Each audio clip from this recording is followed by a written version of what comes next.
Hello, everyone. Hello. Hi.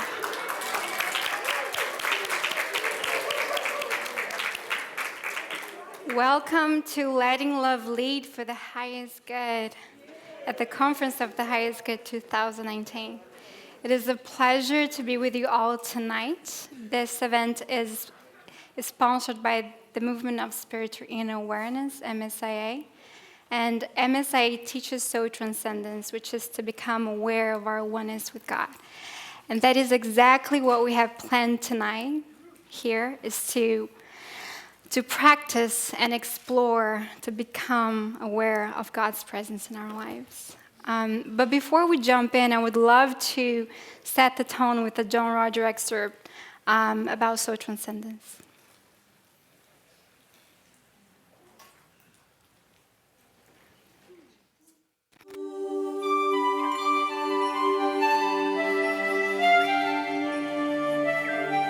As the teachings of Soul Transcendence Porque las enseñanzas de la trascendencia del alma states establecen that through the spiritual heart do we find God. que nosotros encontramos a Dios a través del corazón espiritual. If you want to soul transcend, Si quieres trascender el alma, there's one thing you must do. hay una cosa que debes You hacer. must get in the way to do soul transcendence. Debes ponerte en el camino de la trascendencia del alma. You can't do it your way. No puedes hacerlo a tu manera o en tu camino. You got to do it the way that is set up for it to happen for you. Tienes que hacerlo de la manera que está establecido de que cómo sucederá para ti.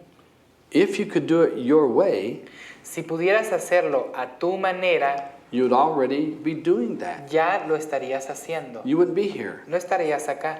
You would be doing it out on the streets with everybody else. Estarías haciéndolo en la calle con todo el mundo. Well, here's the secret. He aquí un secreto, It won't be a secret in a few minutes. y no será un secreto en unos cuantos minutos. Everyone on the planet, Todo mundo que está en el planeta, at night when they're sleeping, cuando están durmiendo por la noche, does soul transcendence. hacen trascendencia del alma o la trascendencia del alma. They go up in their spirit, soul, body, Se van en el cuerpo del alma, en su espíritu, into the spirit levels of God, a los niveles espirituales de Dios, rejuvenate the soul, rejuvenecen el alma ya bring it back down into the body, y la regresan al cuerpo, and then it rejuvenates the body y again. eso rejuvenece el cuerpo de nuevo. Then you get up and you start going the next day. Y luego te levantas y continúas con tu día. Feel the expansion of your consciousness. Siente la expansión de tu conciencia. Taking a deep breath. Inhala profundamente. That's God's energy. Esa es la energía de Dios. And if you look past the physical, Y si ves más allá de lo físico, you'll see the source of your deliverance. verás la fuente de tu libertad. Because God will show itself through us. Porque Dios se mostrará a través nuestro. And we end up seeing the beauty Y terminaremos viendo la belleza, that is an indication of God's presence with us. que es una indicación o una señal de la presencia de Dios con nosotros. Maybe you don't have enough proof yet. Quizás no tengas o no cuentes con pruebas o evidencia suficiente. You may have to study longer. Quizá tengas que estudiar por más tiempo. But once that happens to you, Pero una vez que eso te suceda, you go from mundane living te dirigirás de una vida mundana into illumination a la iluminación and enlightenment. y al alumbramiento. Very special. Baruch Bashan. So, yes. So, my name is Anna, And I'm Jeffrey. and we're going to start with invoking the divine. And here in MSIA, we call that calling the light. So after we do that, we're going to chant Anai Hu. And Hu is an ancient name for God, and Anai stands for empathy and compassion. So when we chant together, we invite our consciousness into just being one and in togetherness and harmony. So you can close your eyes if you want. And Father, Mother God, just now we ask for the light of the Holy Spirit and the light of the Christ to fill, surround, and protect each one of us. We ask for the presence of the mystical traveler and for only that which is for the highest good to come forward. Thank you. And so it is. Anna.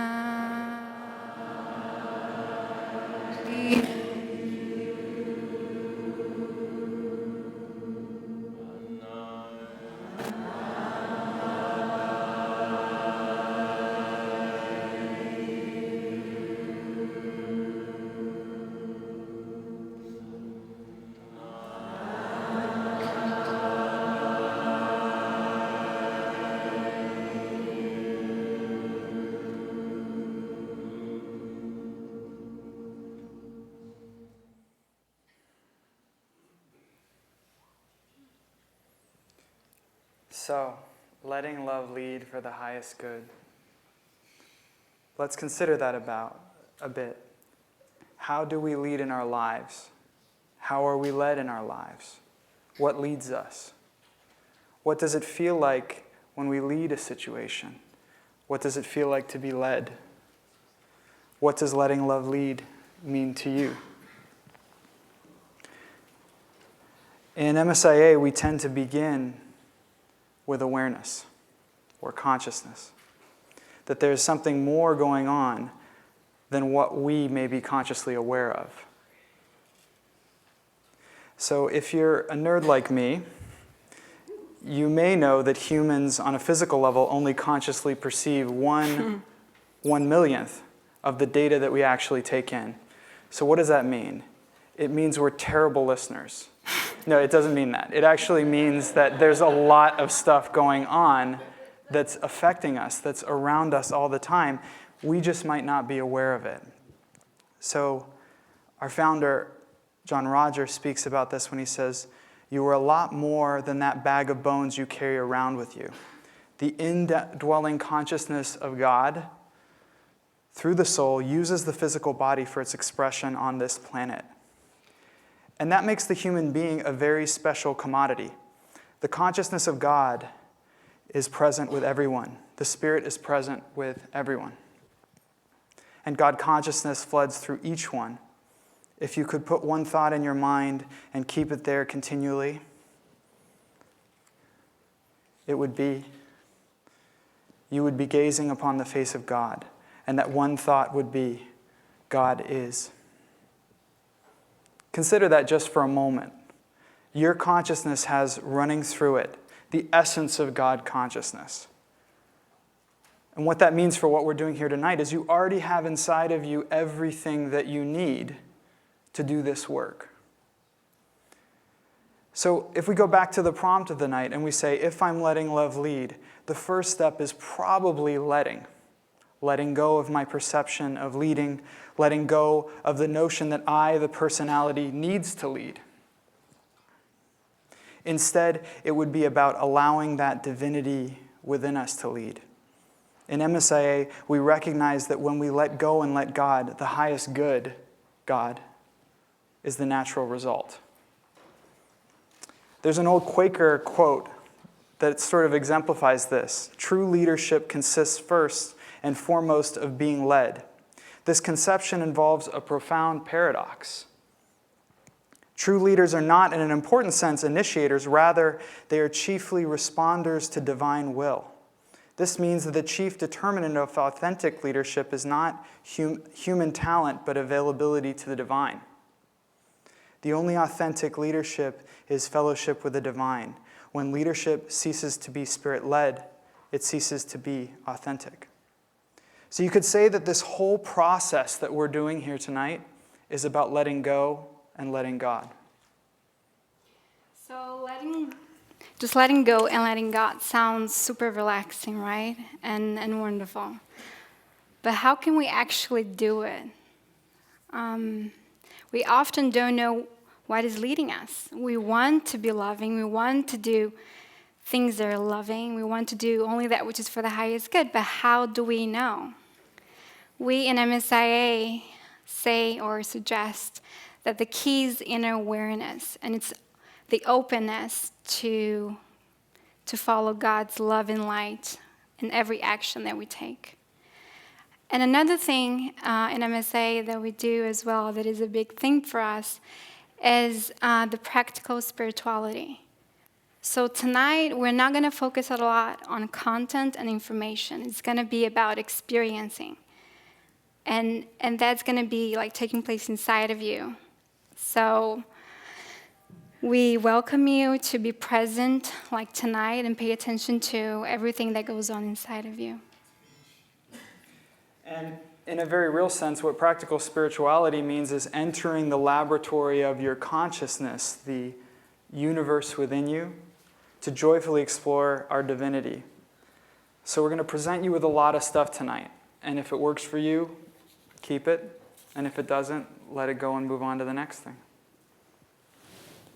So the three areas that we're going to be exploring tonight as we attune to the Spirit is observation, clarification, and inspiration. So much of what we do starts with observation. As Anna described, really your own inner experience is the primary source for learning in MSIA. It's not about the information we give you, it's about whether it works for you.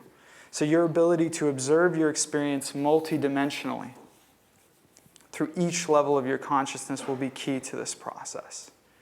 You may also find that the simple act of awareness, as the psychiatrist Fritz Perls once said, is often curative. Observation can also place us in a receptive state to the divine.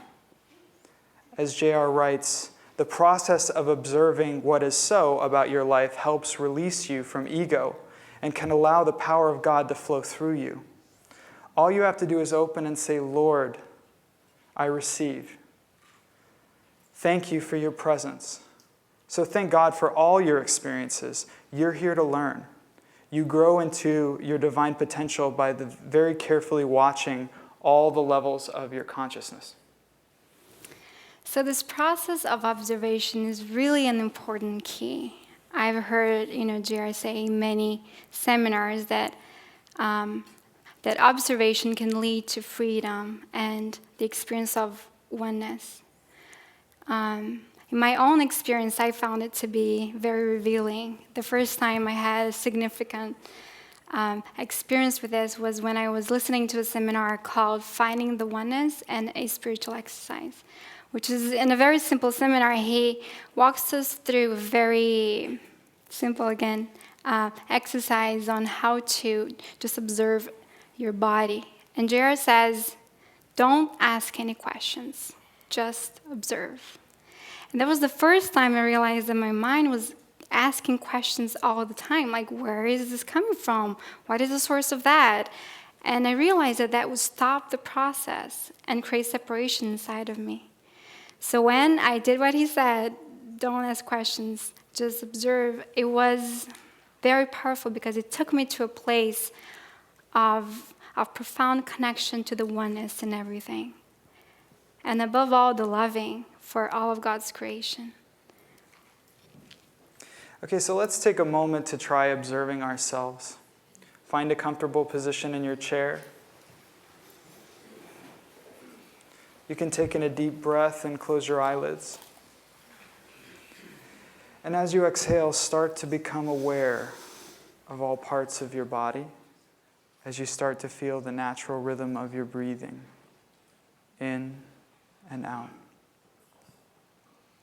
Now direct your attention to whatever's in your consciousness at this moment. Start to see what's floating around in the space within you. Maybe there's a color or a shape, a memory, a feeling.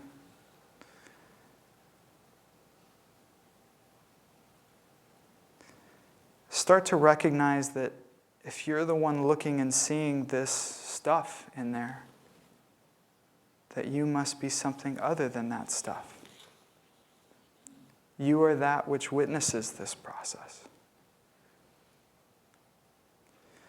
And now for a few seconds, just sit comfortably as that witness and start to notice and observe what's there in your consciousness.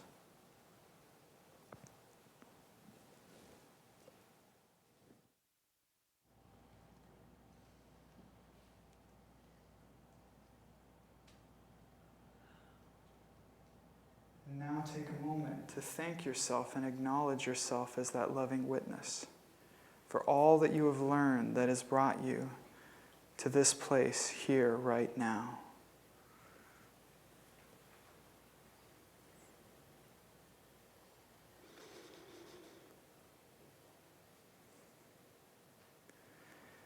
Now you can bring your attention back into this room. Start to wiggle your fingers and toes, and when you're ready, you can open your eyelids.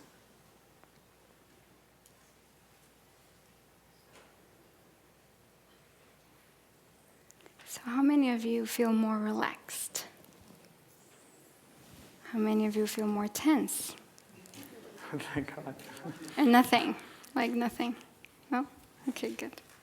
So now we want to share with you an excerpt from JR, and that came from Observation, the Key to Letting Go. This process of observing our beingness is the process that releases us, and that power flows through us. And it is a miracle when it moves through us in spirit. But as soon as we grab for it to partake of it through ego strength, we block it. And so we have to open. And this is where we say, like, Lord, I receive. It's like, yes, thank you, Lord. It's like the openness. And symbolically, the symbols of our beingness brings all paths to one. All religions become one in the symbol of openness. And ritual is the way the heart speaks to each other.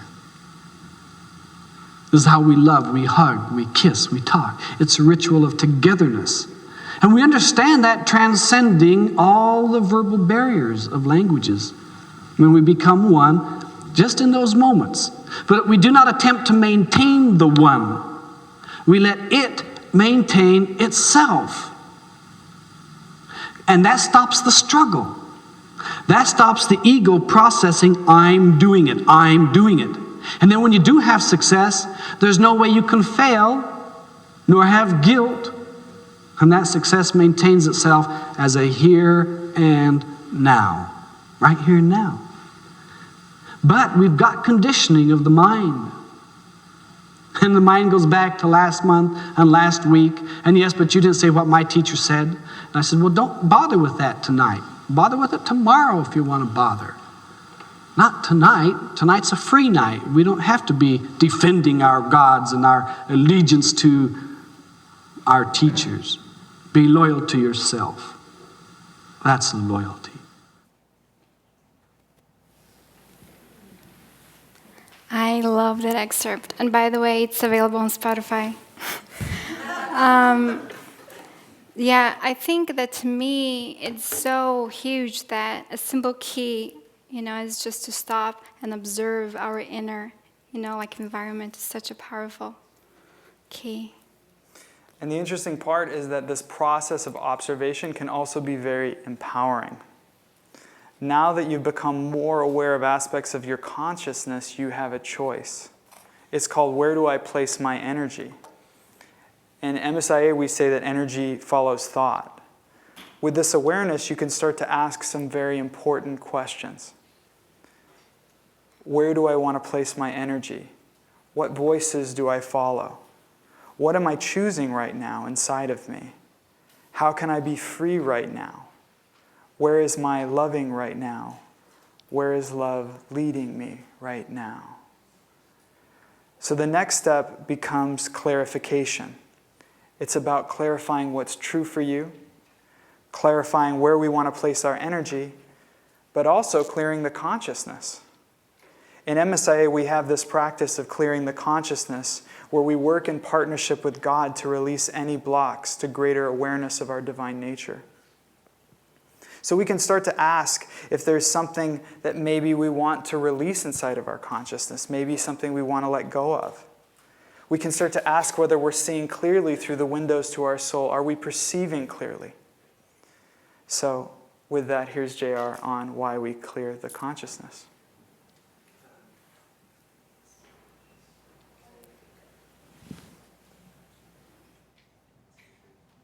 Okay, you raised your hand. You want to? All right, give them a mic. Give us your name. Gabriel. My question is, why is it good to clear your consciousness? Why is it good to Yeah. clear your consciousness? Yeah. It's like driving a car. If there's dirt on your windows, you can't see out very clearly. And if you smudge the dirt, you can't see at all. So you clean it. That's your consciousness. So you clean it up and keep it cleaned up and keep it cleaned up. Then you try not to go down those type of roads again, because now you can see clearly through your consciousness in your mind, through your eyes, out into the world. So you can see to make the right turns at the right time and stop and not hit people, and that you have a good life. And if you hold things in your mind that aren't workable, like you got mad at your mom or a sister or a brother or somebody at school or a teacher, when you walk out of that classroom, you want to wash the windshield real clear.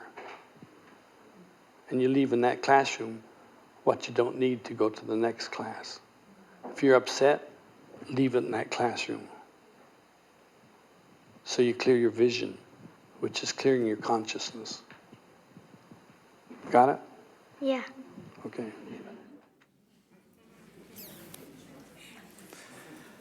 So we can start to observe our consciousness and get in there and start going, wow, it's kind of a mess in here.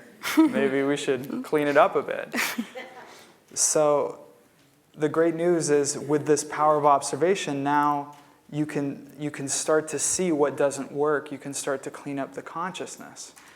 And the interesting part is, it's not really about changing anything. It's about removing anything that isn't truly us. That in our natural state, we are that loving, peaceful being that's in harmony with things.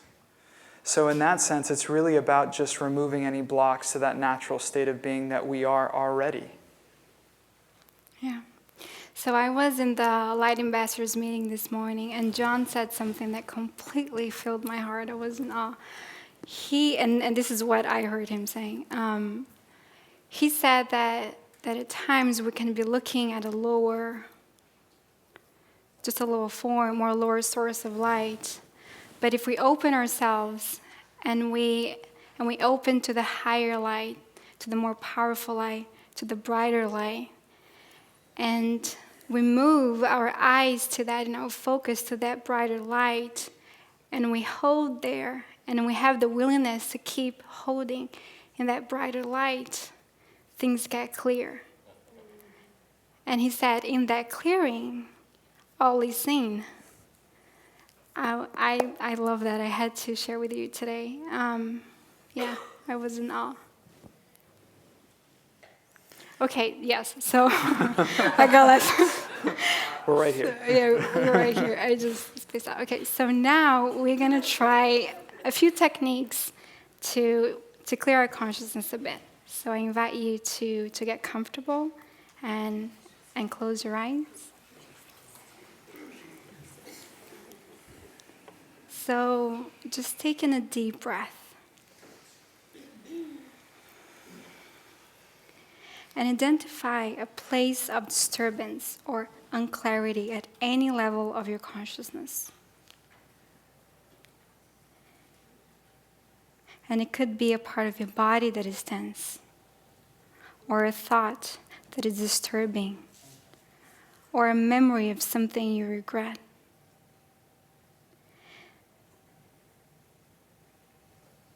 And it could be a person or situation with which you are having challenges.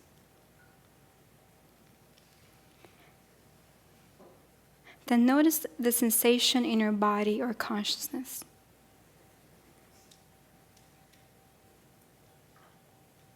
Do you feel any tension? Do you feel any pain?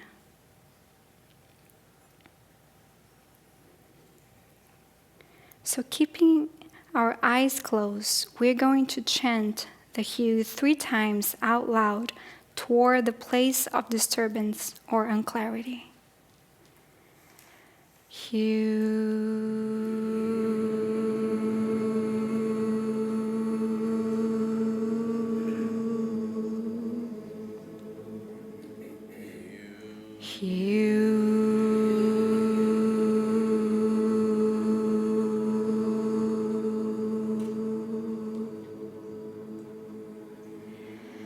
And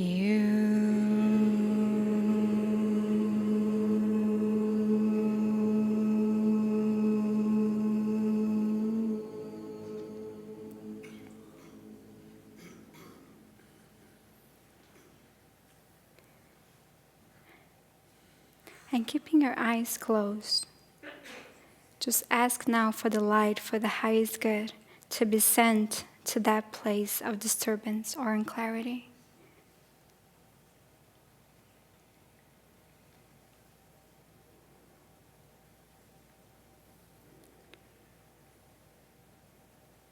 And now, just say to that place, I love you, God bless you, and peace be still.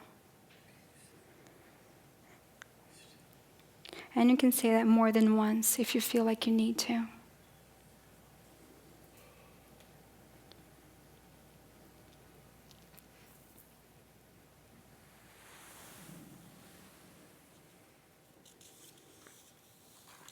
And when you're ready, you can bring your attention back into the room and open your eyelids.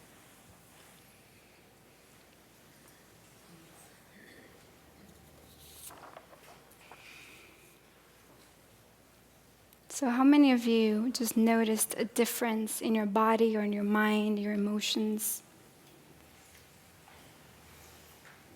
Perhaps you feel lighter or freer. Who didn't feel anything? That's okay too. Sometimes a lot of these levels, they happen outside of our conscious awareness. So since we've just cleaned up a bit of the messiness within us, I'm just going to briefly call on the light real quick to clear the room. Father, Mother God, we ask for the clearing. We ask that any karma or negativity that has been released at this time be taken in the highest realms of light and dispersed in the nothingness from whence it came. We ask for the presence of the traveler to envelop each one of us for the highest good of all concerned. So it is. So in MSIA, we have many techniques for cleaning or just cleansing our consciousness. One of the most powerful ones that I know is called spiritual exercises, which is an active type of meditation that we do.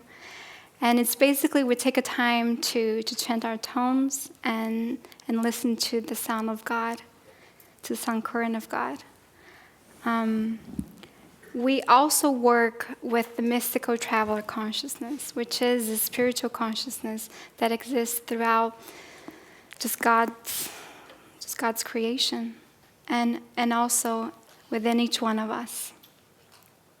And the traveler can assist us in clearing our karma, and that is done inwardly within each one of us in the spiritual levels. In my experience, working with the mystical traveler consciousness is sort of an interesting, miraculous experience because everything I just talked about, the observation, the clearing practices, I find that often it's not necessary. When I attune to that consciousness, things just move, things just release, miracles just happen, and I don't even have to be consciously aware of how it all works. Thank God. I probably screwed up anyway.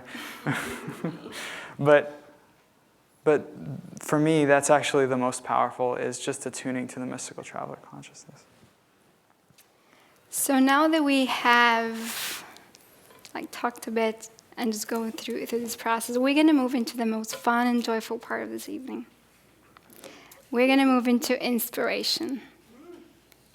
So I'm going to give you some interesting information about inspiration because I'm wearing glasses, and that's my job. Inspiration comes from the Latin inspiratus, which means to breathe into. In some cultures, the word for breath and spirit are actually the same. So some cultures call it chi, others call it prana. The Bible talks about humans being created by God breathing divine essence into the earth. Kabir said that God is the breath of all breath. So in the movement of spiritual inner awareness, this process of attunement to the loving, to letting love lead for the highest good, is often as simple as the act of breathing in and breathing out. And so we'll let Jared talk about that.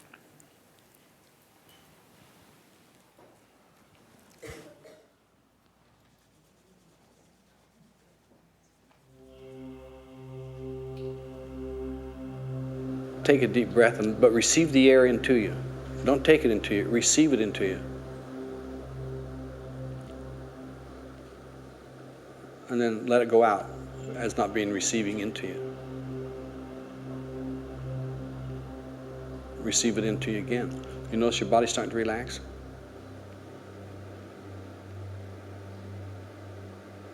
And then let it go as not being receiving into you. Because now you're just going to receive good into you.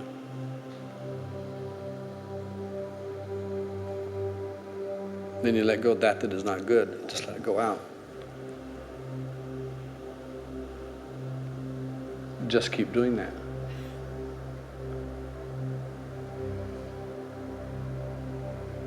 Don't take a breath in because that's force. Just receive it in. Because very frankly, something else is breathing you other than you because you can't stop that. Even if you went unconscious, it would still breathe you. If you went into a coma, it would still breathe you because you don't know what it is. So breathing is having faith. And receiving it into you is faithing. Now that you receive in the breath is breath of God, the divine spirit. And if there were anything less than that, you couldn't exist. So let it spiral your conscious energies inside. And wherever there's a block, let it move the block aside. You got to receive it though. You can't force it. You can't do anything with it. You may not even know that it's happening. But if your intention is to have it happen, to receive in air, and to release negative blocks, you may still have blocks there, but they're not negative. They may be useful to you as building platforms. You're already past your own ego statement and you're seeing into the spirit right now, just by breathing into it.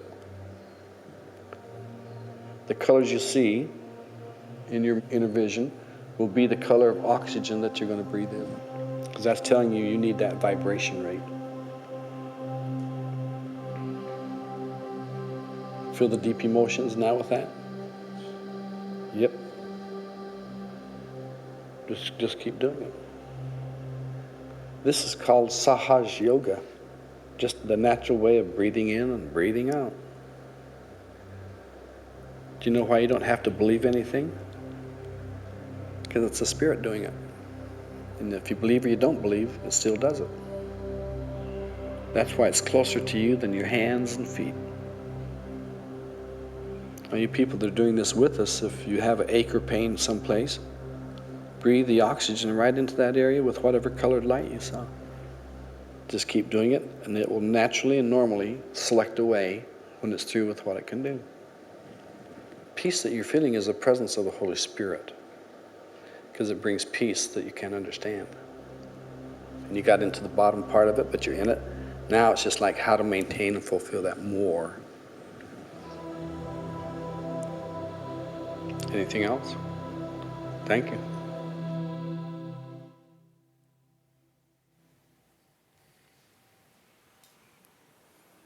So what if letting love lead for the highest good was just about letting God breathe you? When we start to breathe in the Spirit and make the winds of heaven the guidance for the direction of our life, we start to find that we don't have to be the doers. That in allowing the Spirit to guide us forward with each breath, it's actually the most natural thing we could possibly be doing. And when we speak, we exhale that breath of Spirit in the words that we say and the things that we do. Each of it imbued with God consciousness.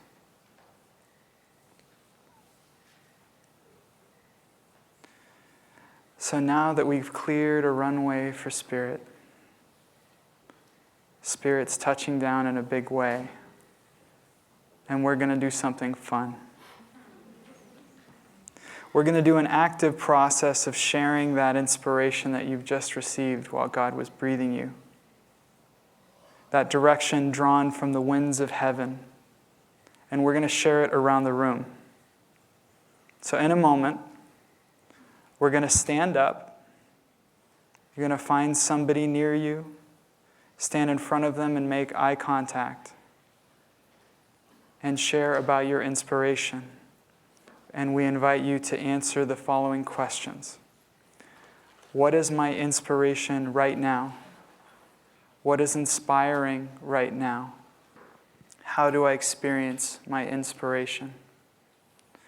And you can look at it as, how is God breathing me right now? And just enjoy it.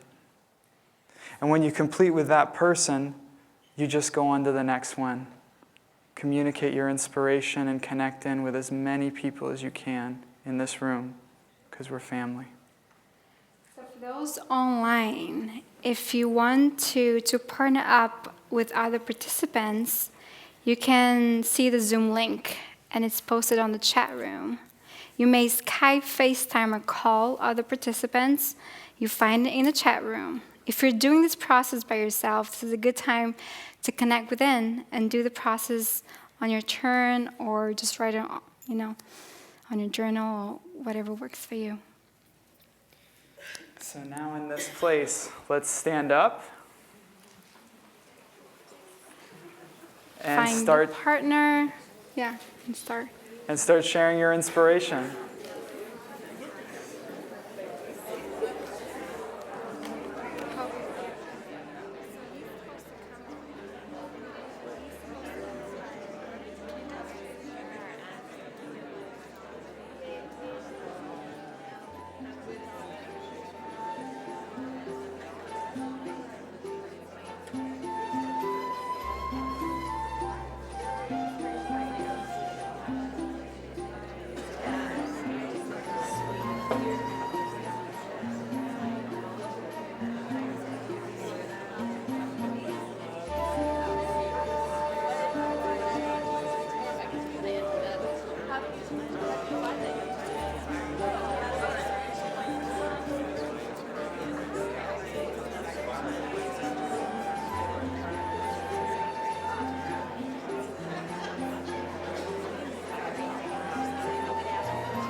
And you need to take this too, I guess.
All right, and bring that to a close with whoever you're with.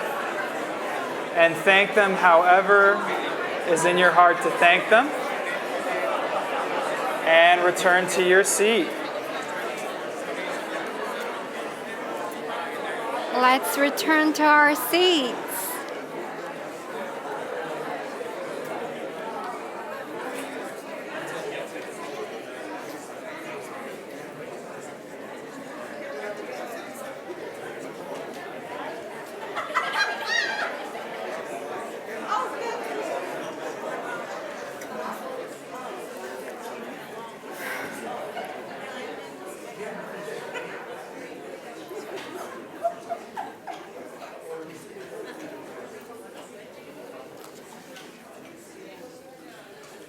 All right. Who here feels a bit lit up and expansive?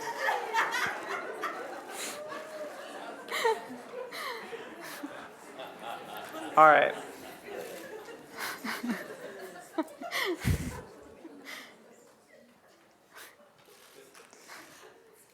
So John Roger talks about this experience of being breathed by God and being inspired as God continually breathes towards you, the wind that blows from heaven. As you open yourself to let it in, you'll find that you can't hold on to it. You can't possess it. You must let go and allow that wind to lift you until you manifest your true self, the beingness of the soul. And then you will know yourself as divine, the promised one, as the beloved for whom you have searched, and you will be awakened to the soul and will know the presence of God in your heart. Amen, right?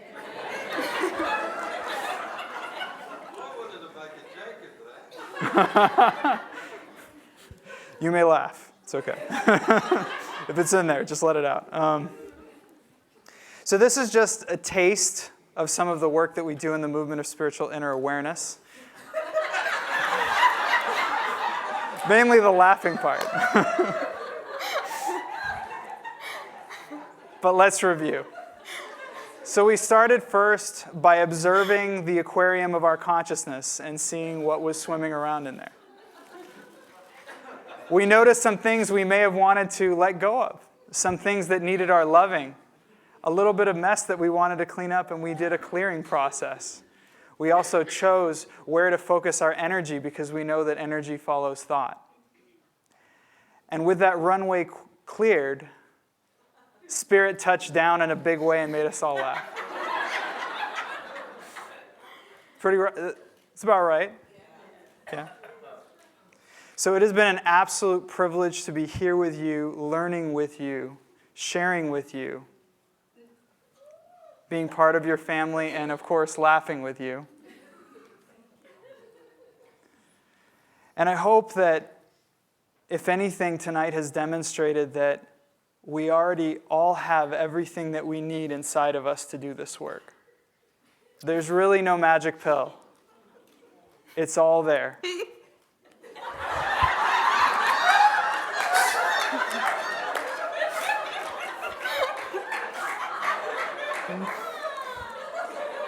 And you just got to let it out.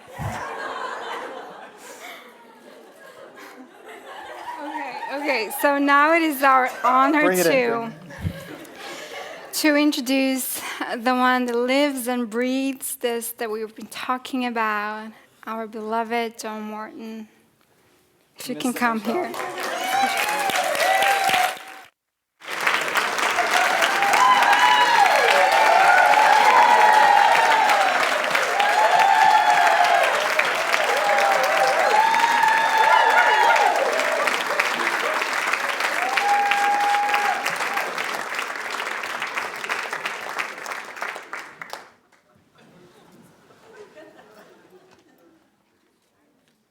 Now you know what a warm-up act is like, huh?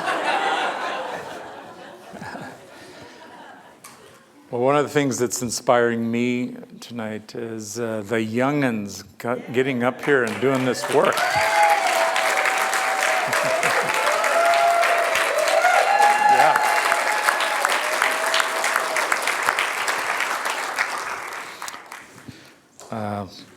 So I feel like I'm part of you as offspring. It came out of my head. That might sound a little awkward, but just I have a real beaming with what you have done tonight, Jeffrey and Anna, and thank you. It's a beautiful contribution demonstrating we're going higher in this movement of spiritual inner awareness. And it's something that is part of what goes on. So whatever you've found here tonight as your inspiration, as your clearing, as your opportunity to come into what we're doing here as Soul Transcendence, those are words, but having the experience is what makes it real. And often my experience is that when the information becomes something that we can no longer kind of keep up with, and something like laughter takes over. And sometimes it's more like tears take over, silence takes over. You know, there's other ways that we come into the direct experience of who we are as a divine consciousness. And then doing what we're doing here tonight, coming together, and it's been said, again, these are words, but until we have the experience that when two or more are gathered, and what is the name and what is the truth and the love that leads us, when we're gathered in that loving consciousness, then there's a presence in our midst that's quite amazing. And then it does things like it makes us childlike, whether we want to be childlike or not. You know, that we become silly, you know, or whatever it is that would clear us, heal us, take us into new states of awareness. That's what we're doing. It's an inner movement first. So the first move that we all have is to breathe and be aware of that consciousness that breathes us, and to understand how does it do that when we're not conscious. You know, just to be willing to look at that. Like, how do I breathe when I don't even know I'm breathing? That I'm not present to breathe in and breathe out, and something still breathes who I am.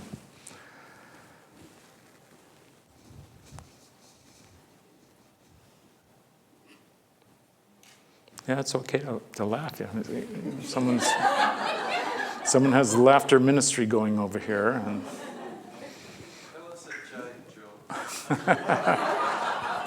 you mean like life is a joke? Or? Yeah. Well, if you want to tell a joke, come on, bring this man a microphone. So take responsibility for what you want to create. That's one thing we do. My name's Peter. God bless you all. Stand up and let them see you, huh? Yay. My last time telling a joke was at living in Grace in Queensland a few years ago. And John and Michael Hayes nearly fell off their chairs. You remember that, John? Lee was beside me. Where's Lee now? I can't see her. Oh, there. Lee was supporting I've already me. forgot. She was sitting. She remembers. And she held me. So I'm not going to do that tonight. I'm just going to say I love you. I have got a lot of good and silliness and childlike behaviour. But today, I'm just inspired to be here with this beautiful family that I'm a part of. Thank you. And that's my joke. Sorry. Okay. Now you've heard an Aussie joke, if you're wondering how they work.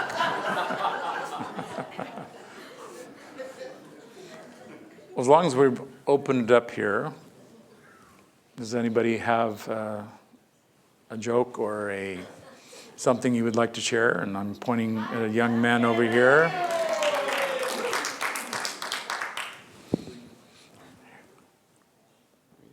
Thank you. Hey, Matt, stand up. Okay. There you go. There we go. Thanks, John. Oh, this is incredible. Wow.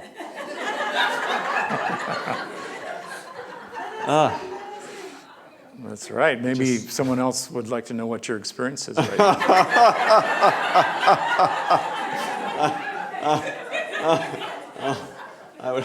I'd love to be able to put it into words, honestly, I would. It just gets better and better. I'm so glad to be here with all of you, especially you, John. And wow, it just gets better. So I want to tell you a joke instead. Can I tell you a joke? Let's find out. All right, John. Okay, so what did JR say to the employee at SeaWorld?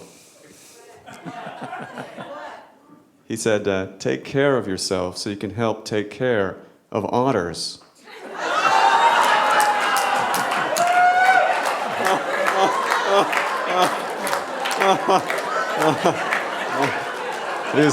Is it slowly moving across the room?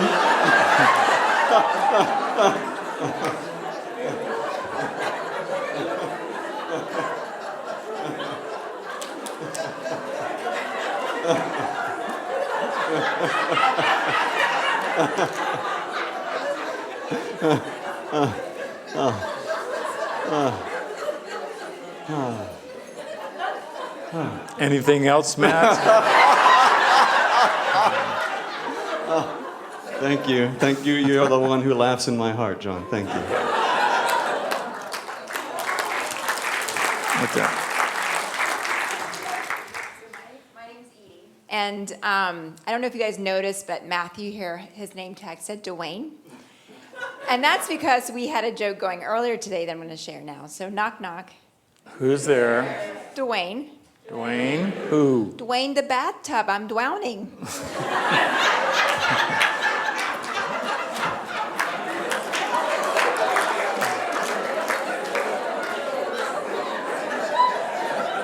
Okay. This is why they bring me in. Because I can facilitate this.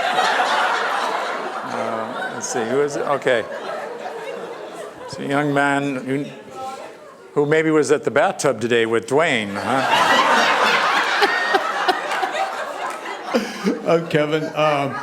So a guy says, "I taught my dog how to play chess." And the other guy says, "Wow, he must be really smart." I said, "Not really. I beat him 2 out of 3 games."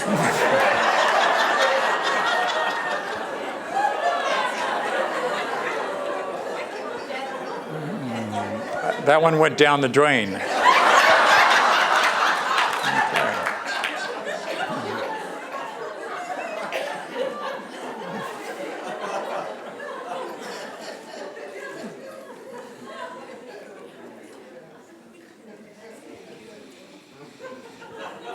Okay, dare we? Yes. My name is Susan.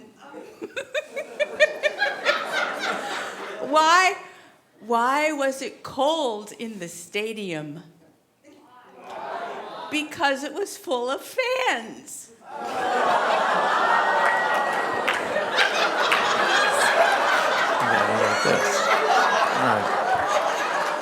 Yeah, that's a visual. That young man in the back there. There. Oh, come on, stand up, Paul. Yeah. So man goes to the doctor, and he says, "Doctor, I can't stop singing the green, green grass of home." The doctor said, Well, it sounds like you're suffering from Tom Jones syndrome. I said, Tom Jones syndrome? Is that rare? Doctor said, it's not unusual.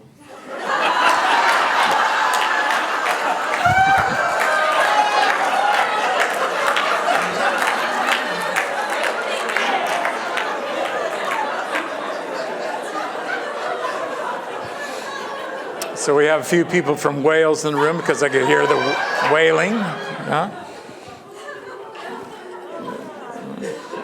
Yes, right here. All right. Hi, I'm Natalie. So there were 2 muffins and they were baking in the oven. And one muffin says to the other, I think it's getting awfully hot in here. And the other looks and says, oh my God, it's a talking muffin.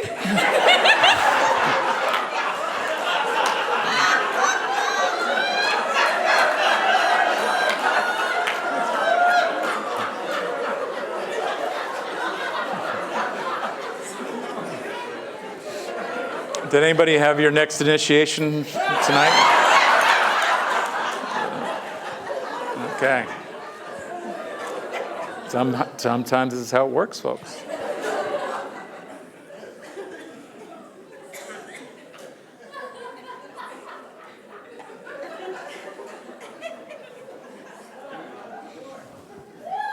We got one over here.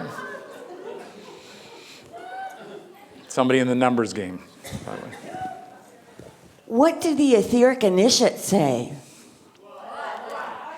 I don't know, and I don't care.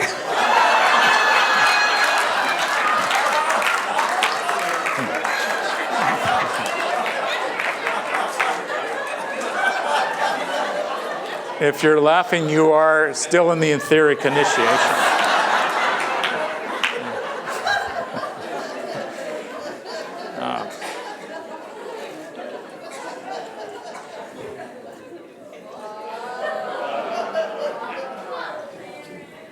Okay, this is going to be a plug because we have seminars every Thursday night and we send out reminders. And with the reminder, we send out a joke. So if you would like to get those, email me and I'll put you on the list. But in the meantime, here was the last joke. Little Johnny had missed a day of school and the teacher said, why did you miss school yesterday? And he said, well, I had to take the bull to service the cow. And the teacher said, well, surely your father could have done that. And he said, no, ma'am, it had to be the bull.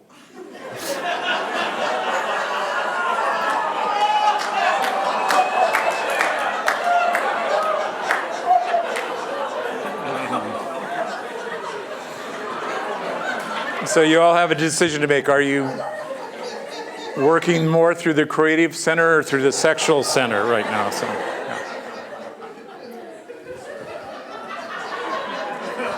Get ready. This is a long one.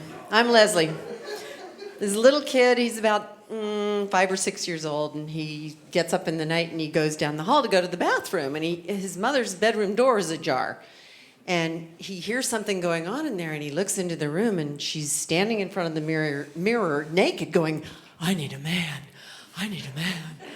He has no idea what's going on, so he goes to the toilet and goes back to bed. A few weeks later, he goes down the hall to the bathroom, and once again, Mama's in there naked in front of the mirror. I need a man. I need a man. And he has no idea what's going on. A little more time goes by, and he walks by the room, and the door's ajar, and there's a different sound in the room. So he looks into the room, and there's Mom with the man. So he turns around, he runs back to his bedroom, he rips off his pajamas, he jumps in front of the mirror and goes, I need a bicycle! I need a bicycle!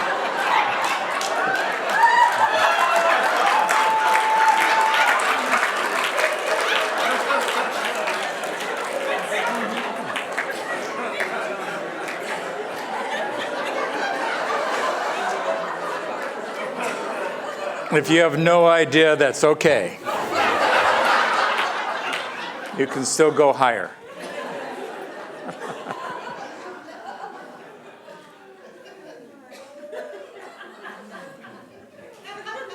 There we go. This is an exercise we call sharing, by the way.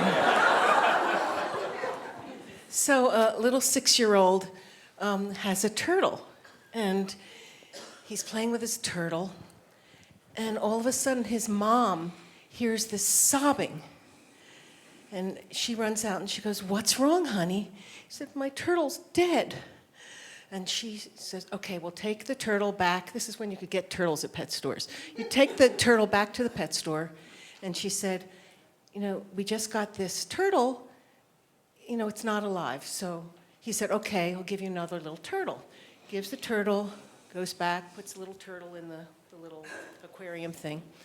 And her son is very quiet and happy. And about 20 minutes later, there's this screaming and sobbing. And she goes, oh my gosh. She goes outside. Her son is holding the turtle. Oh my God, he's dead. So the mother, just very protective of her son, says, we're going to go take back the turtle, get a better turtle. Takes the turtle back to the pet store and replace the turtle. Kid comes back, puts the turtle in the aquarium, everything's fine. 10 minutes later, crying. She kind of looks. The little kid is going, rum, rum, rum, rum, rum. Really bad.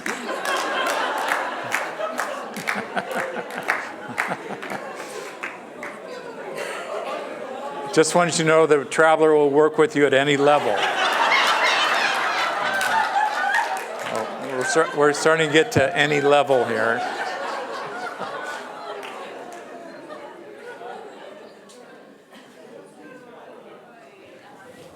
Way in the back. Part of Now Productions over there. Yeah. An elder monk dies peacefully in his sleep. He was a long, wonderful life. Gets to heaven, looks up his best friend who had died fairly recently, and he goes into the library and finds his friend, and he just looks so angry. And this is somebody who has been just the most jovial, upbeat person, and it's like, brother, this is not like you. What is wrong with you? And he's like, these are the original sacred texts, and it says, celebrate.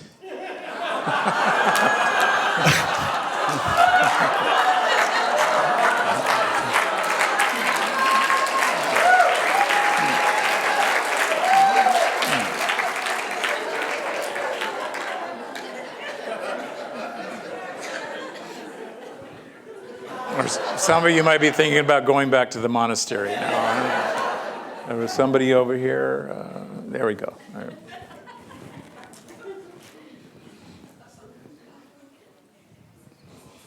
Hi, my name is Joan Mary. This I actually saw on the side of this street on a billboard, and it said, "Have you ever stopped to think and forget to start again?"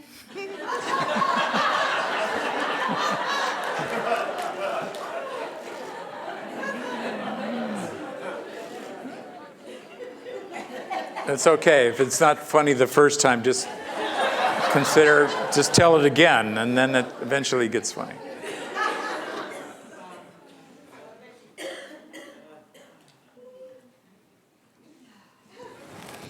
Okay, we're on the second round already here. So a gorilla walks into a bar, and he says, I'll have a beer, and the bartender says, that'll be 19, no, shoot, I messed it up. So the bartender gives him $19 change. And he goes, he gives him $1 change. I'm sorry. Okay. So Gorilla walks, okay, start over. Okay. So Gorilla walks into a bar, and he says, I'll have a beer. And he puts down a $20 bill. And the bartender gives him his change. He gives him $1 back. So, because he thinks the gorilla won't notice, right? You wouldn't think that. And then, so, this is hard. So he says to the gorilla after a while, he says, we don't get many gorillas in here.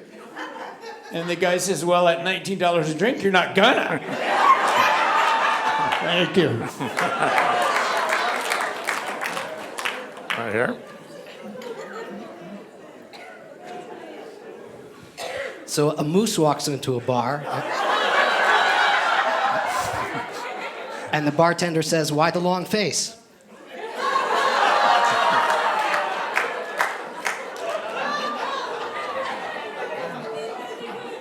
We got another one up already.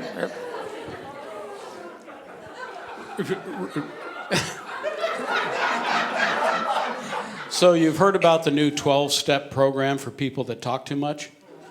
It's called On and On.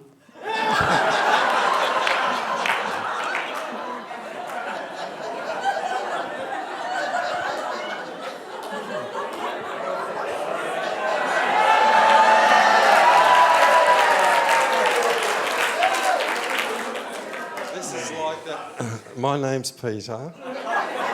And if you've been to Prana, they've got like full cream milk and half. So this is one of those half jokes, okay? A young boy goes into the ice cream bar and he's dressed up as a cowboy. He's got his 6 guns and everything like that. And he orders an ice cream. And the man says, yes, okay, how many scoops? 2 scoops. Okay, do you want some sauce, chocolate or strawberry? Yes, I'll have some chocolate. Now, do you want some nuts on top of that? He says, yeah, I'll have some nuts. Do you want your nuts crushed? And he goes, do you want your nuts blown off?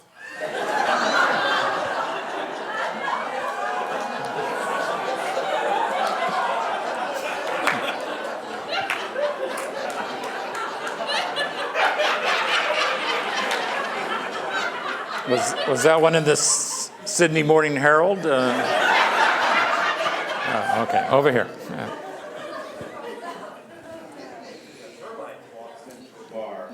And says, A termite walks into a bar and says, is the bartender here?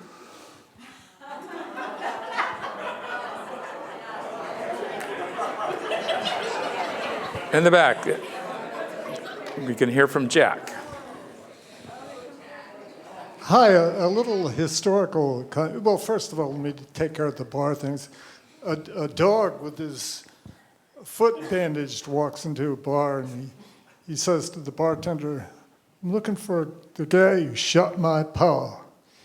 And so the historical context is when I first met John Roger in Flagstaff and at a conference in August 1966, the reason why we became friends was he was the funniest person I had ever met in my life. He could tell jokes for a straight hour on a single subject, and I wondered, how on earth does anybody know this many jokes? So our friendship got started just because the affinity of the attraction of the humor, and that's why we became friends.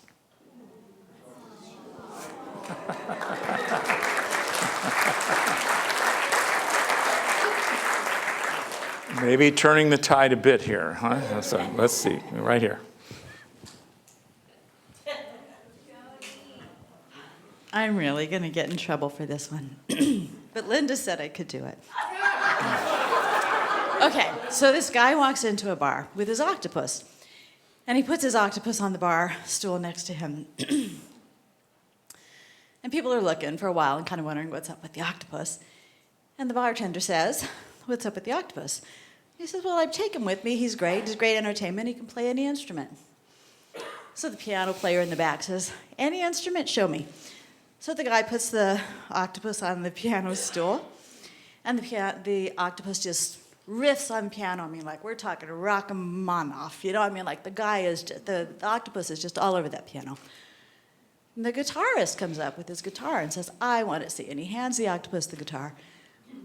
The octopus just goes into Jimi Hendrix. I mean, he is playing that guitar.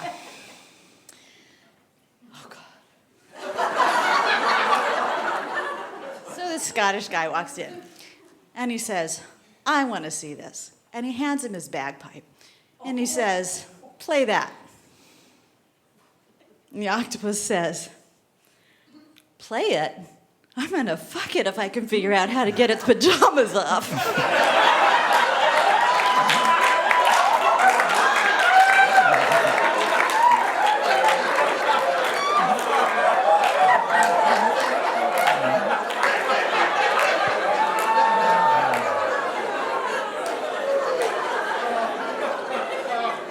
Thank you, Johnny. You just got Justin into the game. Okay.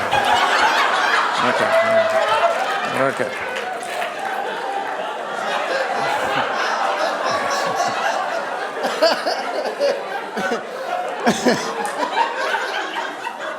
This is a clean one.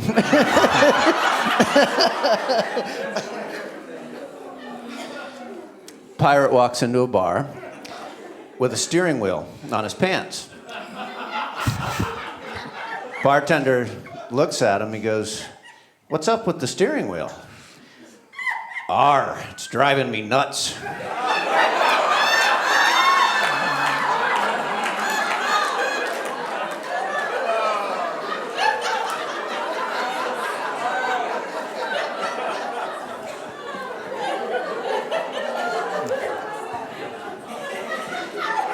All right, this couple's been married 25 years, and they go to Bermuda or somewhere to play golf. They're big golfers, and as they're playing along, and they're having a wonderful time, and they're very happy together. But the guy's feeling kind of guilty because he did cheat on her one time, and he thinks, "Okay, I love this woman with all my heart, and I want to be with her forever, and I have to get this off my chest." So he says, "Honey, I've got to tell you something. I cheated on you just one time, and I will never do it again. I adore you. I want to spend the rest of my life with you. Please, forgive me." And she said, "Well, there's probably something I should tell you too." He said, "Really? What's that?" And she said, "Well, actually, I used to be a man." And he goes, "You're kidding me. In all these years I've been letting you play from the women's tees?"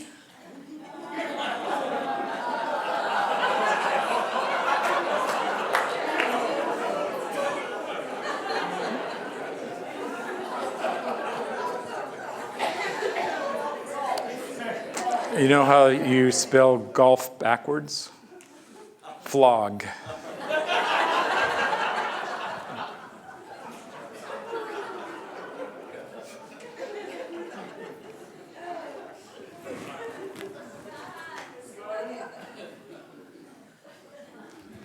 Speaking of golf jokes, man and woman get married.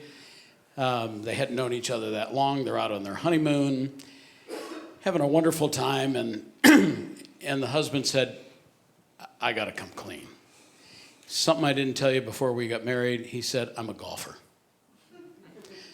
I play every Saturday and Sunday, 36 holes each day, and I just can't go on without, I just felt awful not letting you know." And she goes, "Well, there's something I didn't tell you."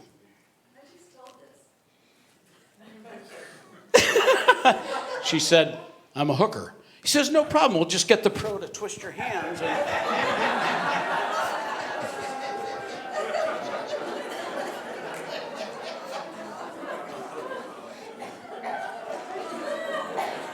I think my appointed time is about up here.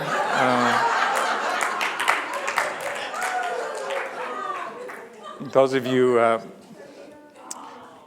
who have heard from John Roger over the years, you probably heard him say that his mother often would say, "Leave them with a laugh."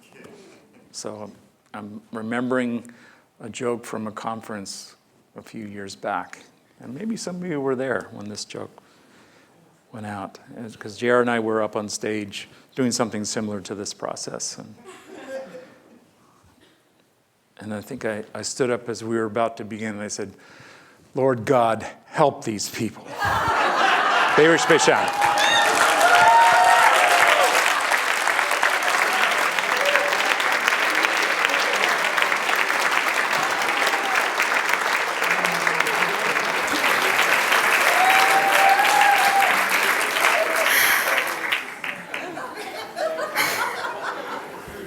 That was wonderful. Thank you, John. Thank you, everybody. Untouched. Sure. Yes. I do have an issue, though. I don't know what I'm supposed to say next. Someone to. I know what I'm supposed to say. Anyway, I memorized the little card. So 2001 Santa Monica Boulevard for Parking. And if Yes. you need your ticket validated, there's a table downstairs, I believe. Yes. It's right outside. Actually. It's not Oh, yeah. downstairs. I was Yes. lying. So if you're not on discourses, that would be the next step after this evening. It's amazing. There's tons of jokes, all through them. It's the funniest thing I've ever read. Okay. If you are on discourses, the next step would be MSS, which is the Master of Spiritual Science. Incredible program. If you have taken the MSS, next step would be DSS. Yes, exactly.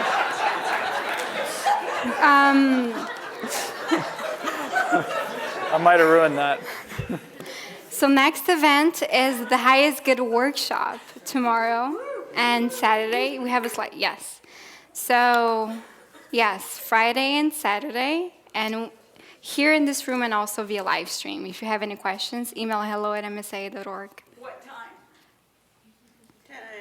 10, it starts at 10 on Friday. Right? And finishes at 6. Around 7. We do this all the time. All the time, yes. We're very experienced. Yes. So thank you guys for this. It was amazing, very amazing. Thanks, everyone.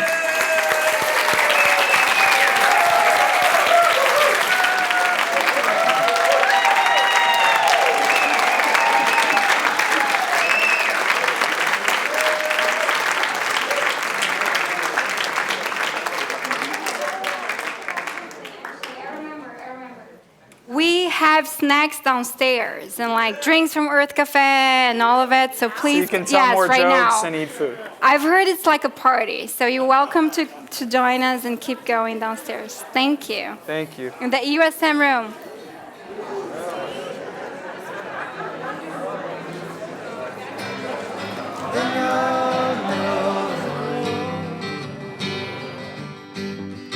Take me high, take me in, take me where I can begin to be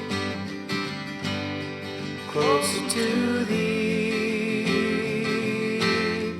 closer to thee. Just be now, then you'll know how. Well, I feel the change.